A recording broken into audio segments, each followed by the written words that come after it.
United States and our allies have prevailed.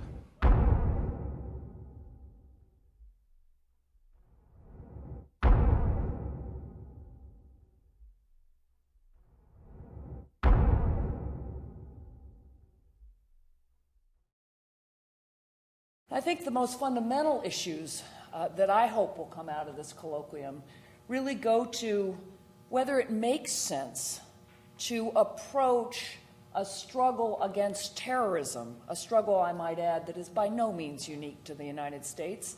There are terrorist attacks in most of the countries of the world, and many of the governments of those countries fight their own fights. But whether it makes sense to think about that as a war, or rather as a struggle for the implementation of traditional American values of liberty and equality and justice and tolerance, and I would actually add humility, and recognize that unless we make good on the struggle for those values, violence will be the result, and terrorism is the violence of the age that we are in. Terrorism is a tactic. It's the use of violence against innocents. And, you could maybe refine that a little bit more. But it struck me that we have just declared war on a tactic. Now, who is the enemy is not only a military intelligence professional question. It is, above all, a political question. Who exactly you want to define as your enemy? This period, this post-September 11th era and the last 4.5 years have really done almost irreparable, I don't want to say irreparable, but serious damage to the long-term prospects for peace.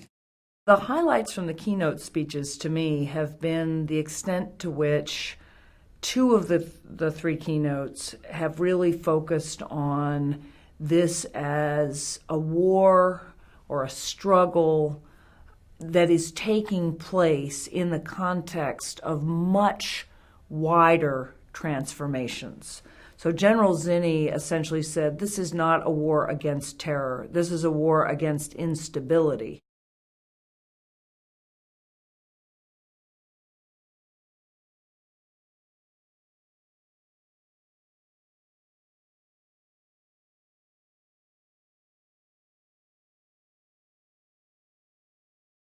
I noticed that you mentioned that terrorism maybe is going to replace communism as a new focus. Seems to me a non sequitur. It seems to me, again, we're taking a tactic and an ideology and comparing them.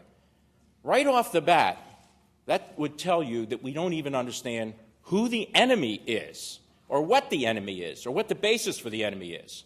By defining this as a tactic and then treating it as a tactic, we fight it at a tactical level. Think about this. Our emphasis is on going to the hills of Afghanistan and in the hills of the Northwest Territories of Pakistan and killing or capturing as much of the al-Qaeda leadership, Jamal Ismailia, and others. And once again, we are about to fall into the trap that I lived through in 2 tours in Vietnam. The body count. Kill enough of them, you defeat the enemy. Win it from the bottom up, tactically, because you don't understand the operational and strategic levels of what's going on and what their centers of gravity might be. We measure success, our metrics, in how much of the leadership we take down, kill, capture, detain. We measure success in the number of cells our law enforcement agencies, in cooperation with others around the world, how many cells they break down in over 60 countries. We measure success in the finances that we're able to cut off and remove. And yet, this thing we're fighting is growing. We are damaging the organization, and as a movement, it is actually growing. And we have to step back and ask ourselves why. If you're going to win this war, you can't just fight it at the tactical level and take away the organization, the leadership, the finances, and the structure. You have to challenge the rationale he uses, that operational level. We in the United States can't do that, but those in the Islamic world that can speak for the religion must do it. Those that have the authority, those that have the credentials, must take away that ability for Osama bin Laden to use that rationale unchallenged. To see the Islamic community in Spain do that directly as a community was a plus. But more of that needs to be done. And then at the strategic level, the anger has to be done away with. And that could only happen if there is real reform, and that the policies that aggravate the situation from outside, by us and others in the first world, that they would change. You know, it's difficult for the military to deal with this because it gets stuck with the problem. Our military has been the major element of power that we use to deal with this. Militaries are used to fighting battles, fighting wars, and that's what they're trained, organized, and equipped to do. But now our militaries, because there is an absence in other government agencies and the absence or lack of creation of international agencies, our militaries are responsible for political, economic, and social reconstruction. Not something that they are trained for, not something that they are equipped for, and something, if we're going to require them to do that, we've got to reshape and redefine our military. If you're going to be serious about going around the world and cleaning up failed and incapable states, of reconstructing nations, then you need the capability on the ground to complement the military piece. The military can support it. It certainly has the logistics and the capability to provide security, but it doesn't rebuild nations. I wanted to invite you, given that the policies that have been identified are particularly our policies with Iraq, Israel, Saudi Arabia, and other Arab regimes, what U.S. policies do you think need to change in order to respond to this anger? Well, let me give you several. The most important issue in this part of the world, and you could argue whether it should be or shouldn't be, but it is psychologically, is the Israeli-Palestinian conflict. It is the most significant problem. I often get into this argument with people in the region from all sides that say, no, it isn't. There are things that are more important. I don't care. It is the most. It is in the gut of everybody there. Whether intellectually it should be or not, that's a moot point. So the United States needs to be involved. It needs to be, it can't do touch and goes. It can't send high-profile envoys out there to go there, and then as soon as the going gets tough, they got to come back. Giora is smiling because he's been through this 1,000 times, and you will hear from Giora Island, who's absolutely, I think, one of the most brilliant people I dealt with over there that really understands this issue. But even though, and sometimes it happens with both parties out there, they want to hold us off at a distance. When we pull back, we get criticized. It's too important to the world, and we're the only ones that can be the mediators in this. We should not be the planners. I do not think we should be putting plans on the table. It's up for the parties to come to the plans. But as my good friend Giora said recently, 2 days ago, they can't even agree on the process, let alone the substance right now. As a mediator in 8 disputes around the world in the last couple of years, that's what mediators help you do. Smooth out the process. What mediators shouldn't do is tell you how to do the substance. But without even getting the process going, you're in trouble. We have some opportunities now, amazing opportunities. I wish I were back involved in this now given the opportunities here. But these opportunities are going to be lost. They're fleeting, they're short, and unless there is movement now, and frankly, I see little bits but not enough, it's going to shut down. And we're going to go back to the worst days, of just a few years ago. We did not set out to have a colloquium on the Israeli-Palestinian conflict, but it is very striking to me that it's almost impossible in America in 2005 to talk about the war against terror without talking about the Israeli-Palestinian conflict for a number of reasons. One is that when we're talking about the domestic implications of the war against terror, Americans have now been confronted with the issues that Israelis have been struggling with for a long time.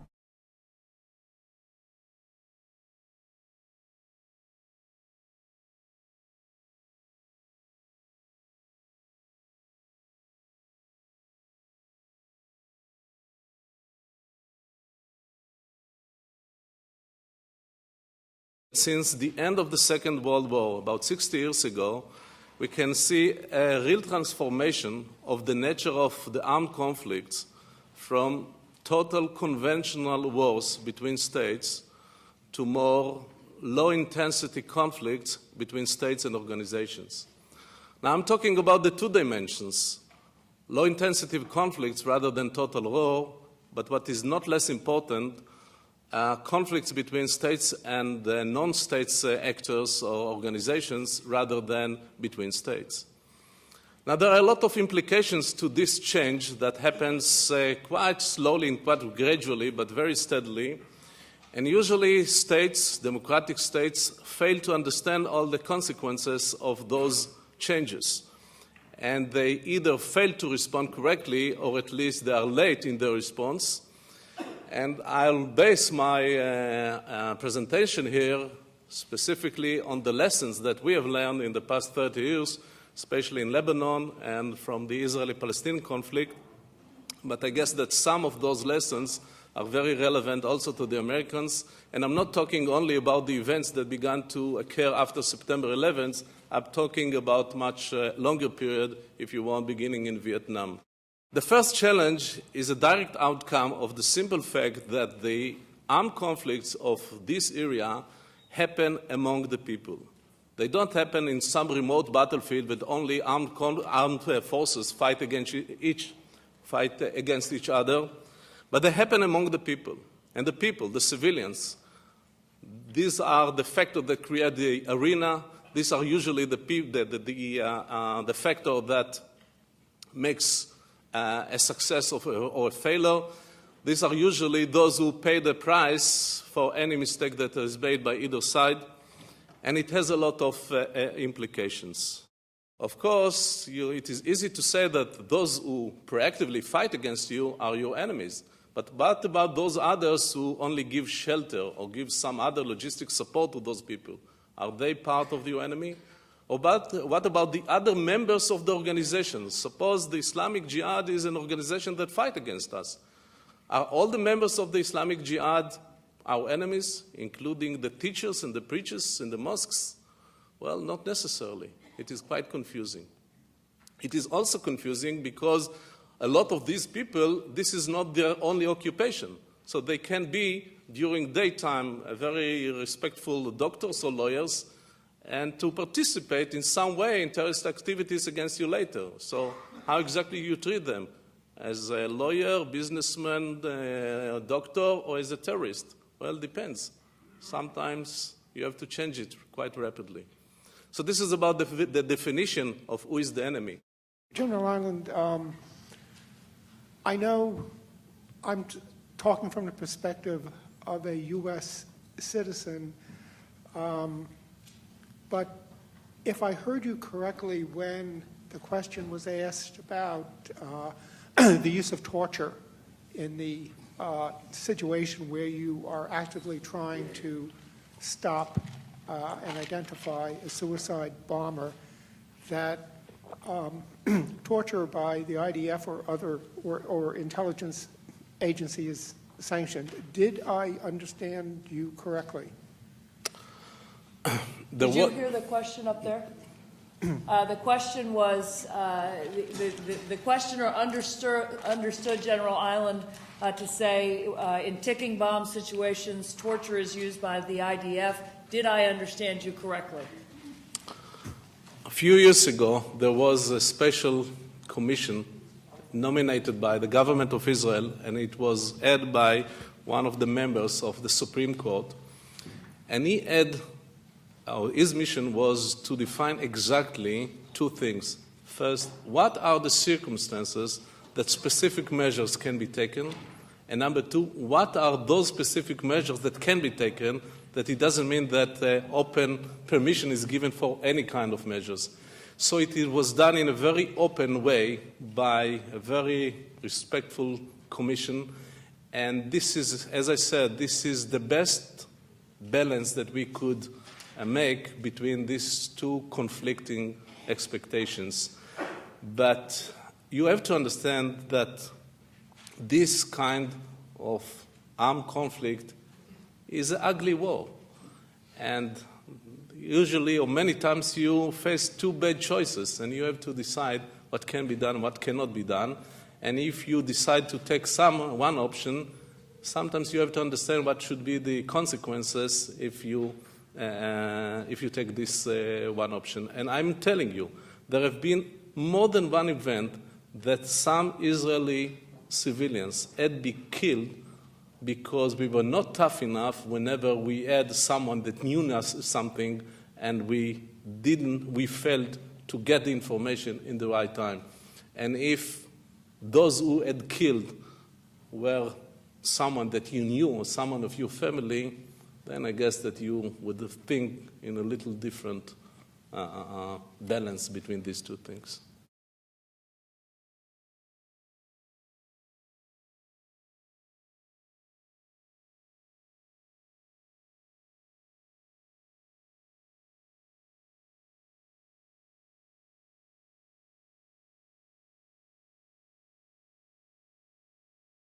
The war on terror, quote unquote, actually generated such a rhetoric of polarization, of unilateralism, of preemption.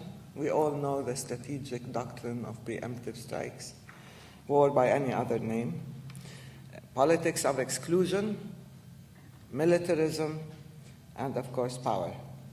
The discourse at its most extreme, of course, ranged from paranoia and insecurity to blind patriotic zeal, to megalomania, and in some cases to divine dispensation.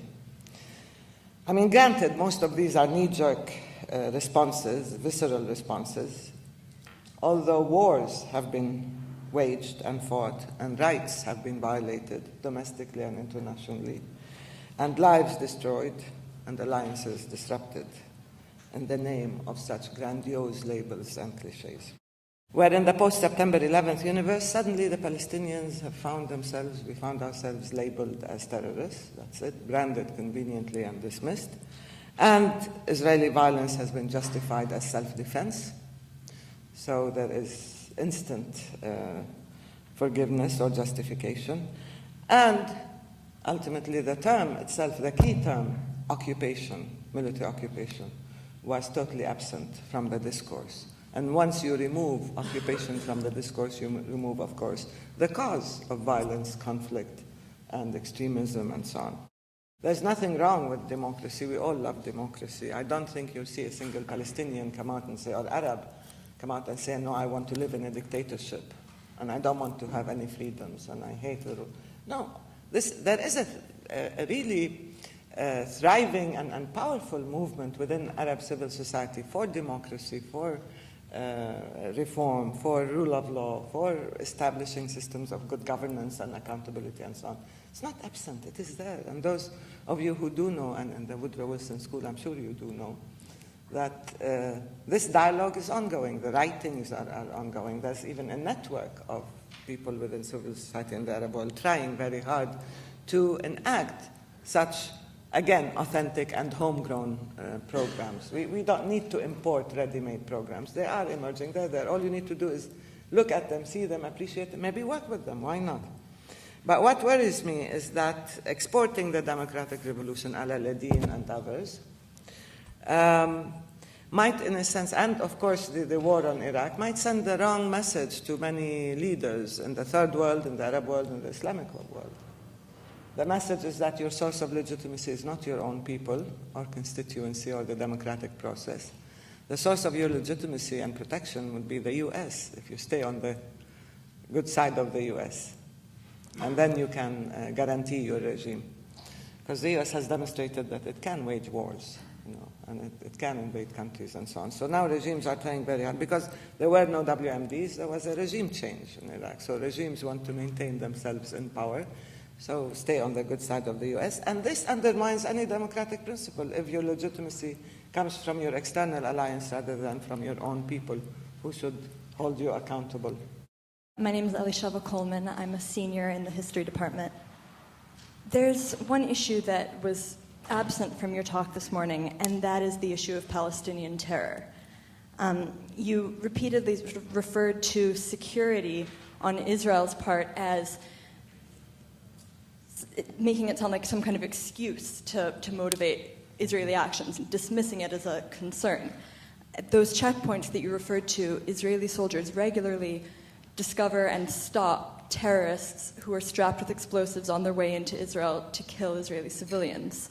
And what I wanted to ask you is, do you consider those actions, for example, blowing up teenagers at a nightclub in Tel Aviv, well within the 67 borders, to be a legitimate action, to be a legitimate act of opposition towards the Palestinian situation?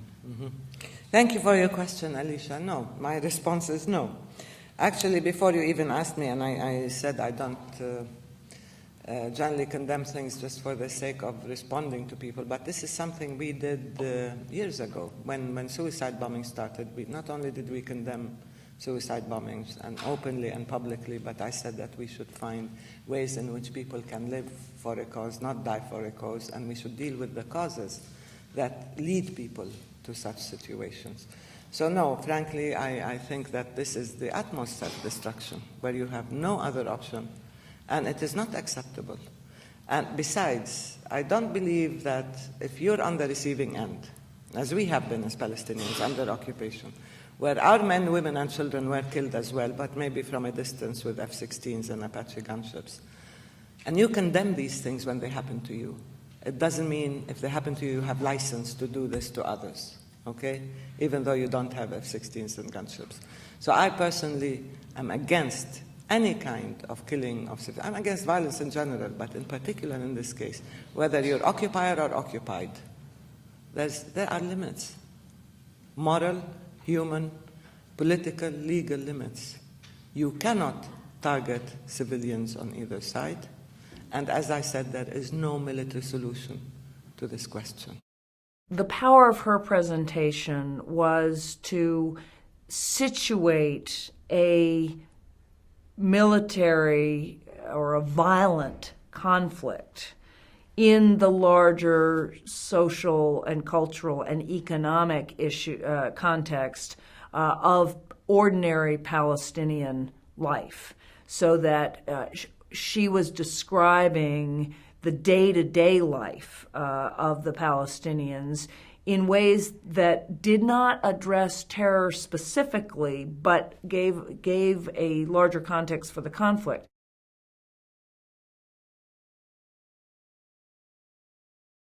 If the United States stops supporting Israel, stops supporting Saudi Arabia, stops supporting the Gulf Sheikdoms, stops supporting Pakistan, and becomes more isolationist and tones down our global economic policy, a policy of globalization, would the problem stop? The short answer is no. The problems wouldn't stop because we cut. And first of all, it's unrealistic to think we are going to isolate ourselves from the world. If we drill in Anwar and we put shoulder to shoulder platforms in the Gulf of Mexico, we can produce 3% of the world's oil. We consume 25%. Guess what part of the world has 70% of the world's oil, 50% of the world's liquefied natural gas? Guess which part of the world has virtually every major trade route coming through Straits of Malacca, Strait of Hormuz, Bab el-Mandeb, Suez Canal?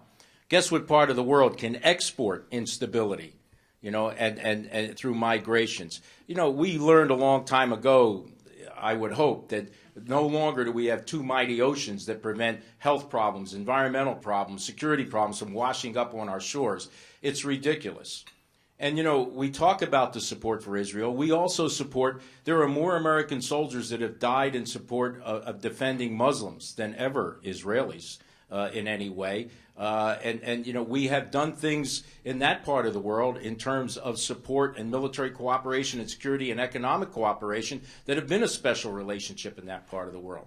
As I said today, the key to success is U.S. engagement at full steam, special relationships with everybody, neutral and balanced relationships where you mediate. The most powerful nation in the world, the one that claims the moral high ground, the one that claims to at least setting the compass for the direction everybody goes, can't be the one that withdraws. I mean, that's disastrous for the planet and disastrous for us, in my view. General, my name is Larry Johnson. 2 years ago, I had the privilege of briefing the government of Israel police. I do work for the State Department, and we were discussing the issue of terrorism. Americans, by and large, tend to use Israel as a model for how to respond to the threat of terrorism. So I was pleased to observe that within the last month, Israel finally came to the conclusion that bulldozing the houses of family members of people who had committed terrorist acts was not a productive way to approach that. I'd like you to expand on that, the reasoning behind that decision, what you think the effects will be, because I think this goes to a point that General Zinni was making, that torture or acts that would be viewed as violations of human rights, in other words, punishing people who didn't commit the act are non-productive. This decision was made voluntarily, I would say, by the Israeli Defense Forces, that we try to see what are the effectiveness of certain measures that we used to take in the past 4 months.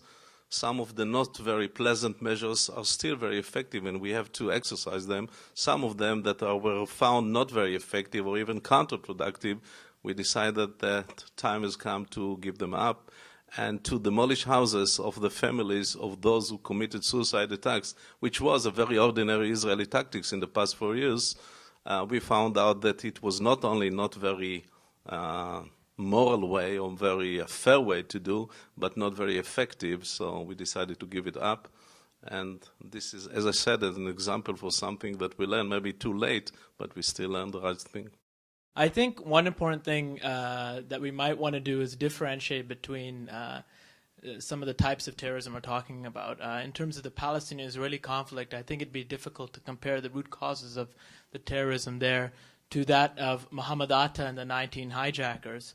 In terms of the desperation, if we look at those 19 hijackers, the philosophy of al-Qaeda is highly intertwined with some of the most hateful and extremist ideologies that have come out of some parts of the Islamic world. You're talking about hatred for other types of Muslims. You're talking about a level of fanaticism that doesn't have much to do with kind of economic or political desperation.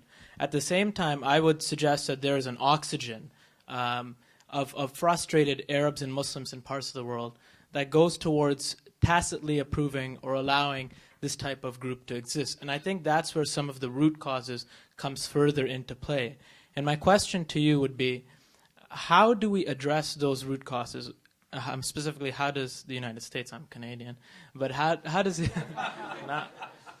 how does the United States address those root causes, such as making a more equitable and just solution to the Palestinian-Israeli conflict, pushing for more human rights in the Middle East, talking about the Chechen issue and other things, without appearing to play into the rhetoric of Osama bin Laden, who himself manipulates those type of causes to get this oxygen of support in the Middle East. And often you have politicians in Capitol Hill saying, we can't give in to the terrorists.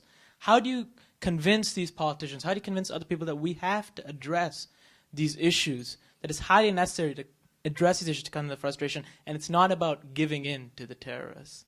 When you ask me what more they could do, you're looking at somebody that spent the last 15 years of his life, in places called Somalia and Iraq and all these places in defending the interests of Muslims, usually against other Muslims, but in some cases, like the Balkans, defending Muslims against Christians. And in these terms, what is the thanks? I mean, I want to be a little hard here. What is the thanks? What has come about to say, you may not have done everything right. You may have had policies that were flawed. You may have done things that we object to. But where did you see someone walk up and say, the United States listened to what we had to say, stayed within the international resolution, and did not go beyond it, put their own lives on the line to defend our people? I've never heard that thank you. And so when you ask me, what could we do? We need to continue to do the same thing as best we can, and our policies won't always be right.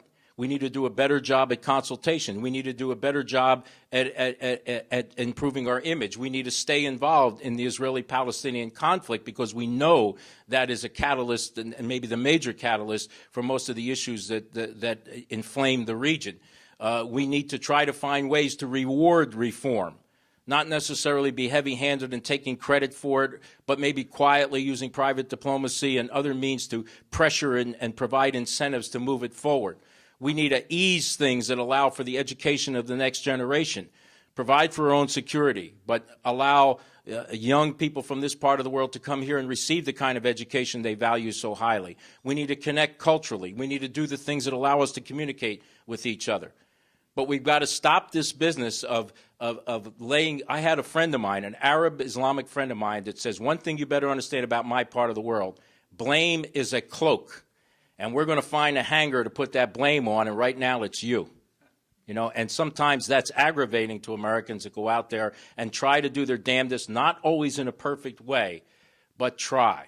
More American soldiers under my command lost their lives defending Muslims than ever lost their lives defending Israelis or anybody else around the world. Thank you. Thank you very much, both of you.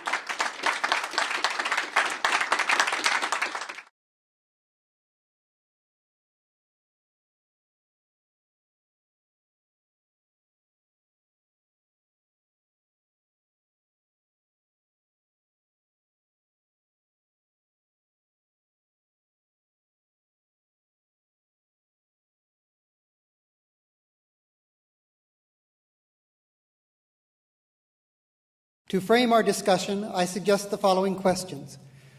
Why have U.S. efforts at public diplomacy in the Arab and Muslim world largely failed?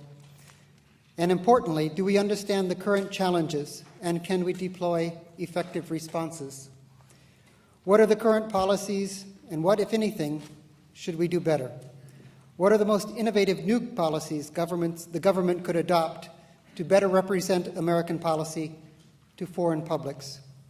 And in addition, what role should non-governmental organizations, the private sector, and educational institutions like Princeton play?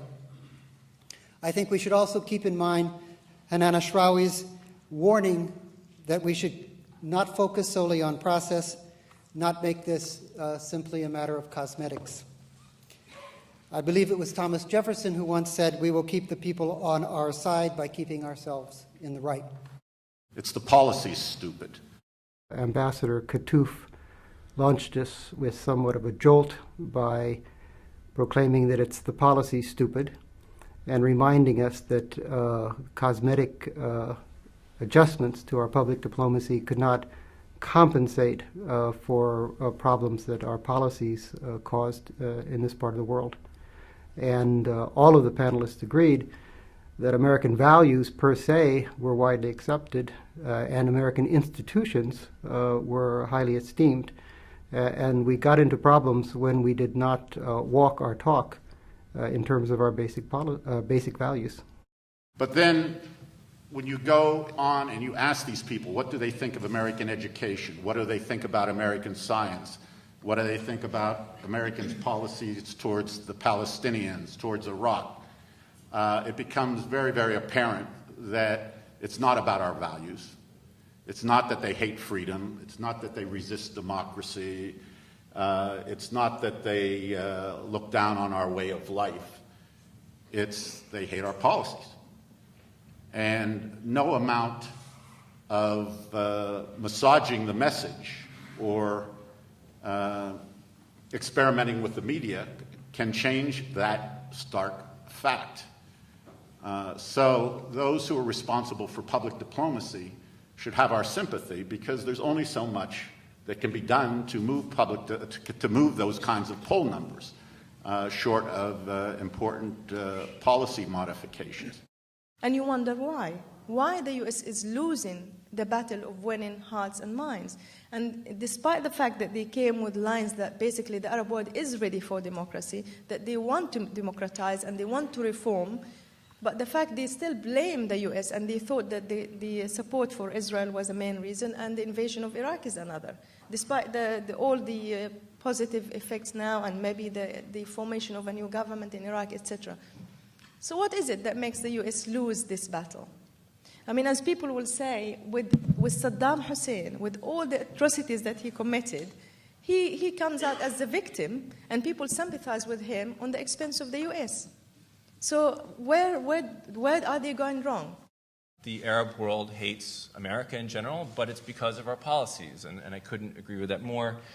And if anybody has any questions about that, all of the scientific, quantitative polling data, which those of you who may have been Woodrow Wilson students will know what that means. It's been rigorously done. It all shows they hate our policies, they love our values, they love America as a place to emigrate to, they love American education in particular, they love American science and technology, they just hate our policies. That hasn't always been the case. One of the many things that America did prior to the 1950s was that American missionaries and American educational institutions went to the Arab world and the broader Middle East. They went to Cairo, they went to Beirut, they went to Istanbul, they went to Tehran, and they helped establish some of the leading academic institutions in the Arab world today. The American University of Beirut, Roberts College in Tehran, and the American University of Cairo. And America was seen in that light. It was judged on its foreign policy. It was judged on its actions. It was greatly respected, and it was tremendously loved.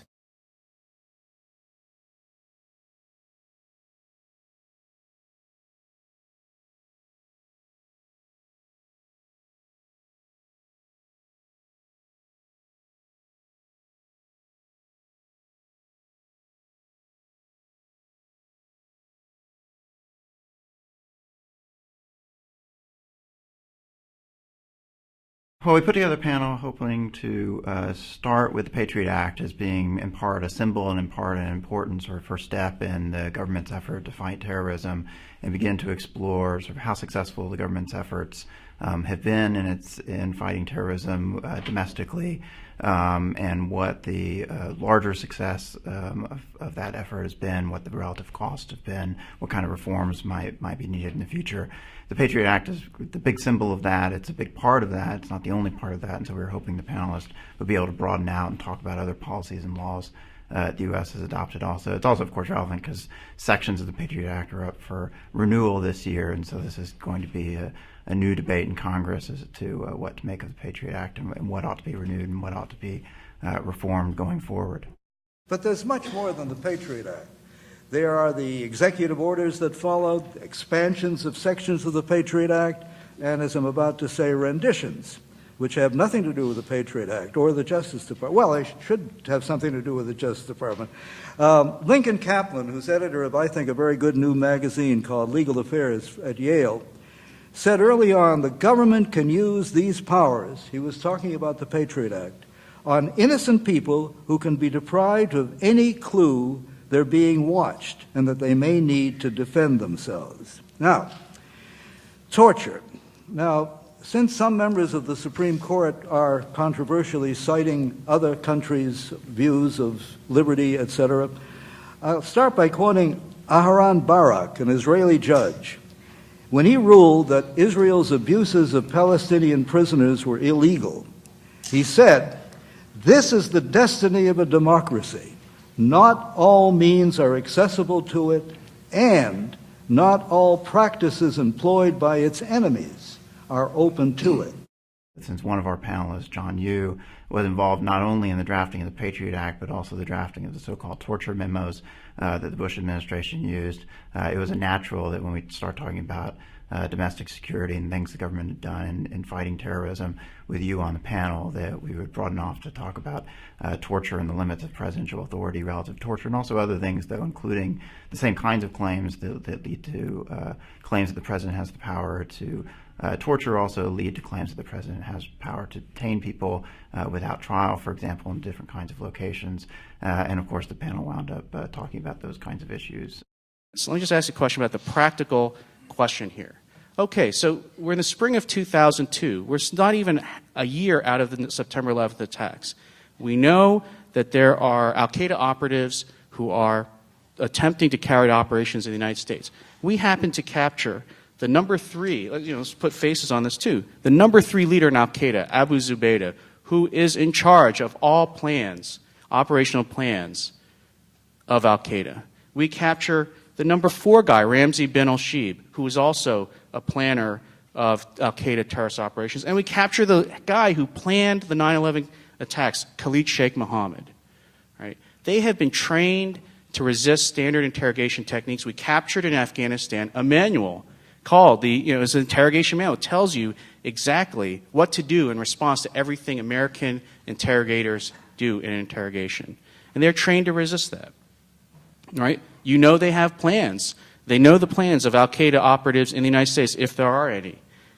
Are we going to give them Miranda warnings and a lawyer and bring them back to the United States and have a criminal trial? So the question I'll ask you is, do we take the September 10th approach, which was to treat terrorism as a crime and to treat people who are captured in that war as criminal suspects, use the FBI and use the federal district court system, which I might add was not successful, otherwise we would not have had September 11th and the problems we've had since?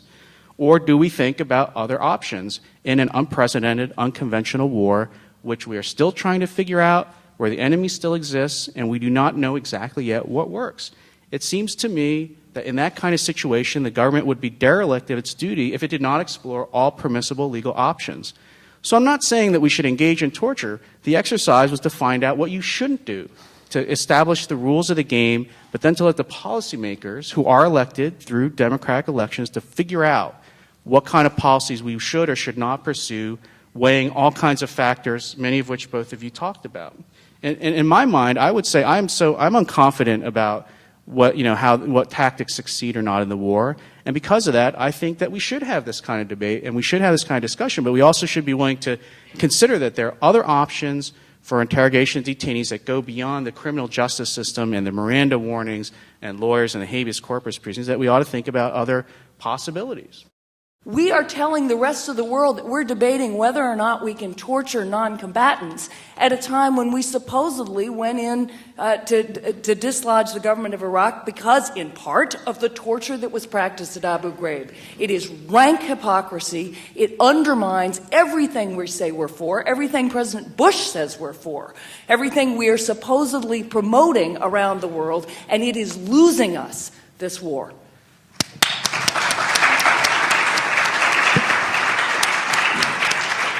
But,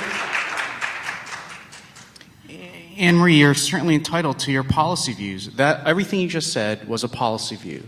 Yeah, it was. Well, what is the constitutional provision? Okay. A lot of the arguments you make about America's standing in the world and foreign policy and what we're trying to do, those are all fine arguments. Those are not constitutional arguments. Those are arguments about how, as a society, we should exercise these constitutional powers in what directions. And you should make those arguments. I'm not saying I'm in favor of torture, but I am saying that these are options to think about. And these are arguments you would make in trying to figure out what interrogation techniques to work. But to claim that your views about what we should be doing in the world are constitutionally compelled, I think, is quite misleading. All right, we're both law professors, so let's spin a hypothetical. You're arguing about what Congress can't do. Okay, I mean, I'll grant you that we could debate about where Congress's power ends. But as a government lawyer, you're supposed to advise your client, the executive, about what he can do. It's not just about what Congress can't. It's you may do this under the Constitution. And if I hear you correctly, you are telling me that you would tell your client, the President of the United States, you may order pulling out somebody's fingernails. You may order having somebody's family member killed in front of them to extract information. That is constitutional. You are empowered to do that under the Constitution. Are you really saying that our Constitution allows a president to order that?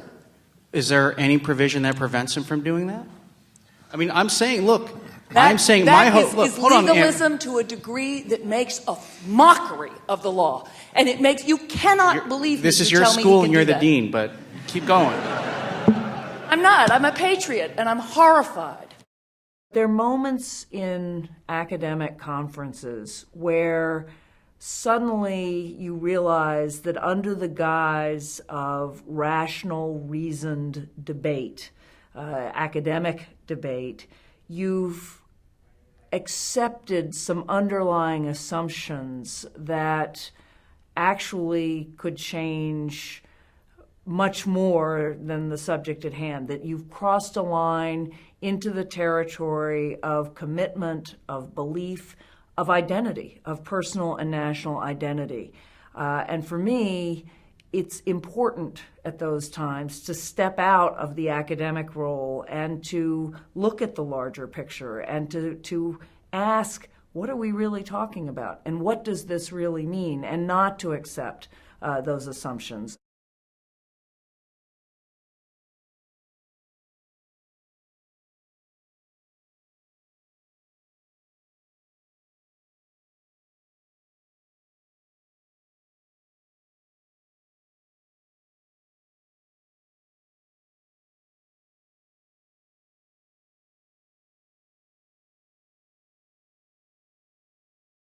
Trust me, I believe terrorism is a threat. And I'm not just talking about this as an academic or coming at it from statistics.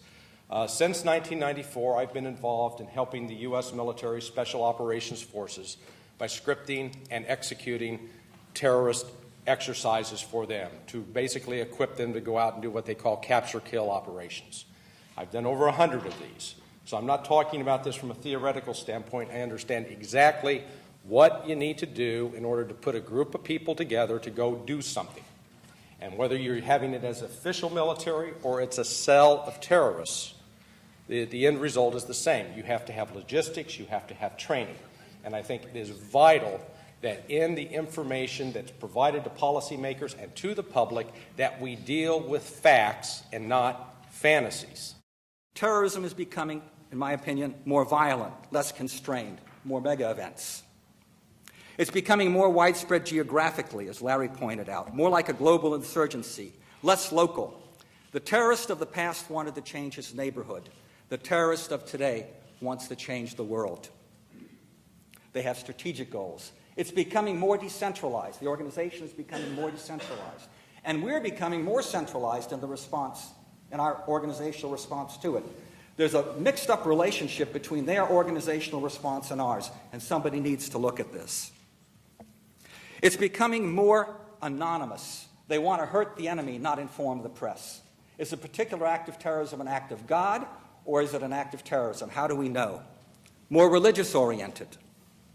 It's becoming more technologically savvy, computer-oriented, internet-oriented, nuclear, chemical, biological-oriented, maybe even genetic research. More economic-oriented. The economic war is important.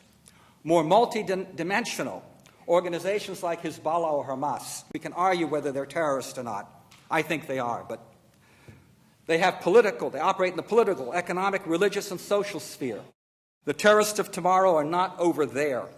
They're likely to be among us, and one day we may be surprised to discover that many of them will probably not be Muslim.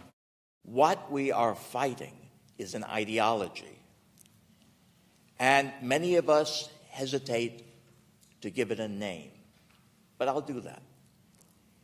We are fighting a war against the radical Wahhabi establishment, against radical Wahhabism. Radical Wahhabism or the Salafists, Wahhabism is the state religion of Saudi Arabia.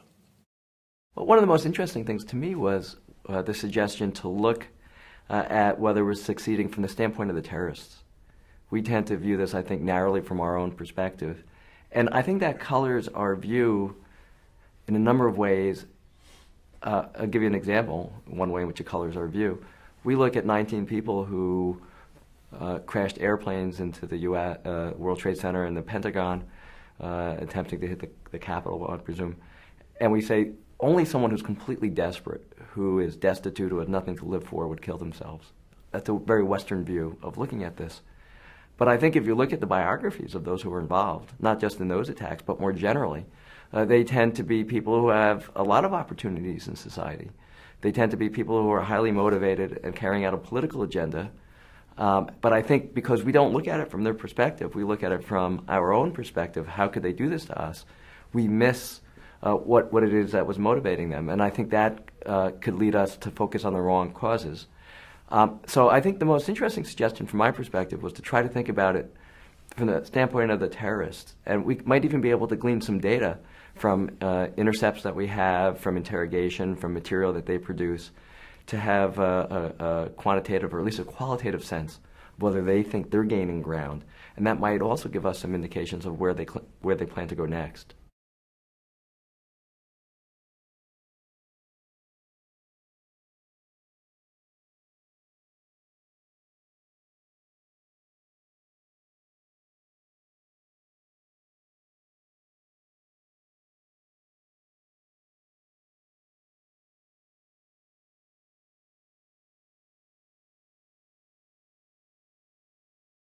The nature of the problem truly is a transnational problem. It therefore requires transnational solutions, and it requires transnational solutions that are implemented significantly at the working level of governments.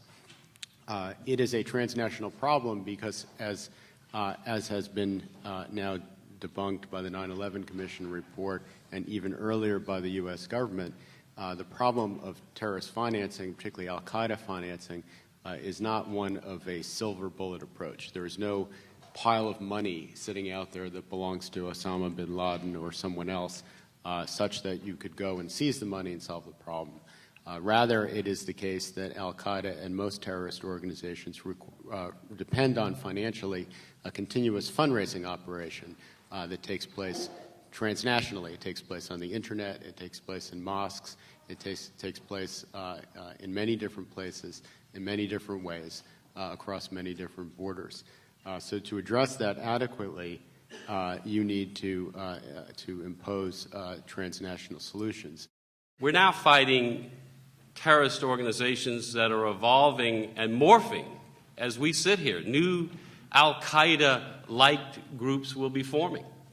They will swear allegiance and bayat to Osama bin Laden, and they will come after us because we are the great Satan. There's a couple of things we do in our office by working with these different government entities, whether they be Scotland Yard or MI5 or CSIS in Canada, or the RCMP or the Toronto Police, or the Israeli Mossad, or the Israeli military. We have to dialogue with these people in order to understand every terrorist event that happens worldwide and every cell that is picked up.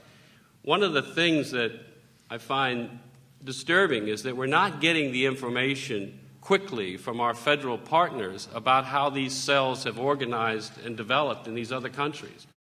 What I took away from it was the need to think much more systematically about a comprehensive global effort against terrorism and how then you divide labor between the UN. I think there's some things that only the UN or an organization like it can do. But I also think there are things it shouldn't be doing that should be done by networks of national officials. And I don't think we've thought about who's in charge, what is that network, who organizes it, who speaks for it, how does it actually divide labor between the people on the ground within countries and the international organizations. And I think there's a lot of room for improvement there.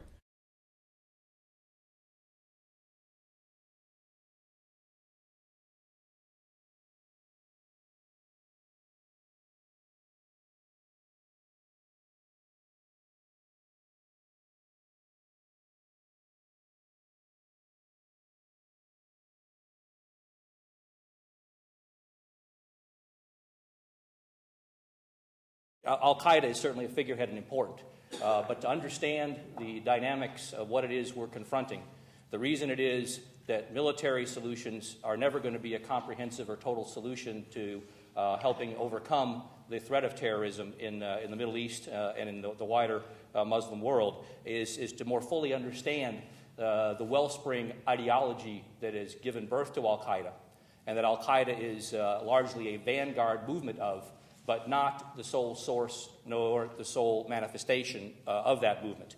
As a matter of fact, in keeping with the sub-theme of this panel that is also resonant, it is precisely the ability of the ideology that underpins al-Qaeda that makes it viable and threatening in many other regions of the Islamic world, and that gives it birth and life and has made it something that has caused the West and the U.S. in particular to become party to what in essence is a civil war going on within Islam.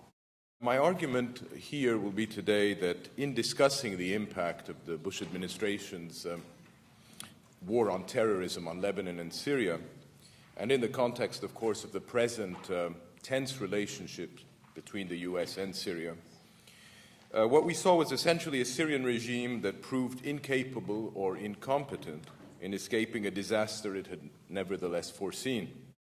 When we talk about the war on terror, we have to realize that we're really talking about local politics, and that the categories that we often use to discuss the war on terror are wholly inadequate for discussing what's actually going on the ground.